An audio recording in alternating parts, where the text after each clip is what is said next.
yang sebenarnya tidak lain dari yang sebenarnya. Terima kasih Yang Mulia Ketua. Terima kasih Yang Mulia. Silakan di podium Pak Patra. Ini mau menjelaskan berkaitan dengan kesalahan KPU dalam penetapan pasangan calon. Izin Yang Mulia, saya ambil.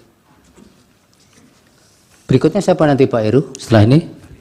Setelah ini lanjut ahli lagi. Ahli siapa? Iya, Fit Andrison PhD Yang Mulia. Fit Andrison. Ya, waktunya 15 menit Pak. Termasuk untuk tanya jawab Pak.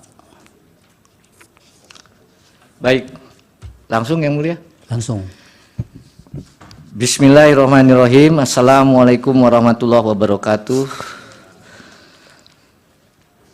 Yang Mulia Hakim Konstitusi, para pemohon, kuasa pemohon, dan semua yang hadir di sini.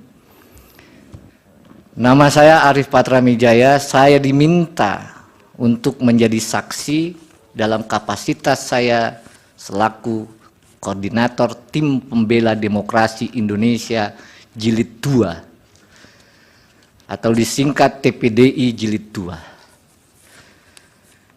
TPDI ini mendapat kuasa dari 3 orang aktivis yang konsisten punya mimpi negara demokrasi yang berkeadilan.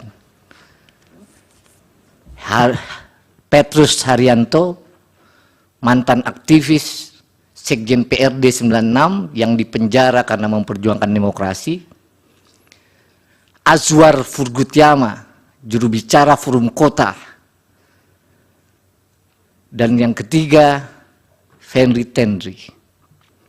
Oleh karenanya, pada waktu itu TPDI dan saya sendiri ya, bersedia untuk memberikan bantuan hukum secara pro bono untuk mengadukan pelanggaran kode etik yang dilakukan oleh KPU. Yang perlu kami jelaskan pada pokoknya adalah bahwa dalam persidangan DKPP itu merupakan persidangan yang terlama sepanjang DKPP terbentuk.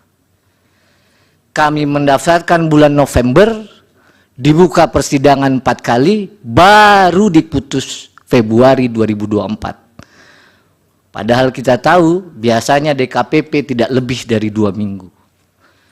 Yang Mulia, bahwa dalam pengaduan itu DKPP telah memutus perkara pada tanggal 5 Februari 2024.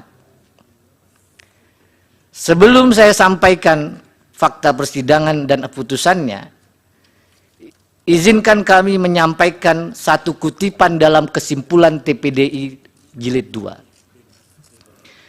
Without ethic, man has no future. This is to say, mankind without them cannot be itself.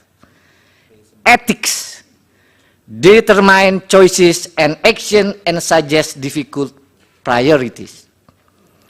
Tanpa etika manusia tidak mempunyai masa depan. Artinya tanpa etika manusia tidak bisa menjadi dirinya sendiri. Etika menentukan pilihan dan tindakan serta menyarankan prioritas yang sulit.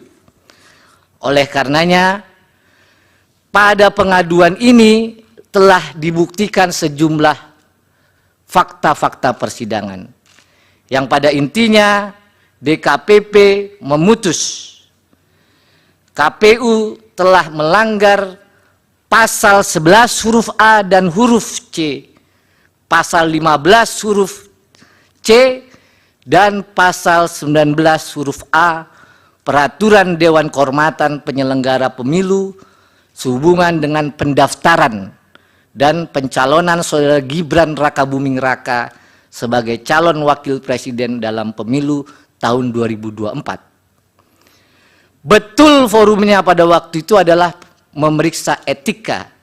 Namun isi pasalnya saya bacakan pasal 11, KPU tidak melakukan tindakan yang secara tegas diperintahkan oleh undang-undang. Itu inti pelanggaran di pasal 11. KPU tidak melakukan tindakan yang mentaati prosedur yang telah ditetapkan dalam peraturan perundang-undangan. Itu adalah isi pasal 11 huruf A dan huruf C. DKPP juga memutus KPU melanggar pasal 15 huruf C yang menyatakan bahwa semestinya KPU dalam melaksanakan tugas dan jabatannya harus didasarkan dalam Undang-Undang Dasar Negara Republik Indonesia, undang-undang dan peraturan yang khusus menyelenggarakan pemilu.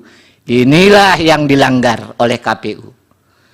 Lalu yang terakhir, pasal 19 huruf A yang menyatakan semestinya KPU menjunjung tinggi Pancasila, Undang-Undang Dasar Negara Republik Indonesia, dan peraturan perundang-undangan. Oleh karenanya yang mulia, DKPP pada tanggal 3 November 2023 memutus mengabulkan pengaduan para pengadu untuk sebagian. Yang kedua, menjatuhkan sanksi peringatan keras terakhir ketiga maksudnya. Dalam perkara 135, 136, 137, 141 kepada saudara Hasyim Asyari selaku teradu 1 pada waktu itu.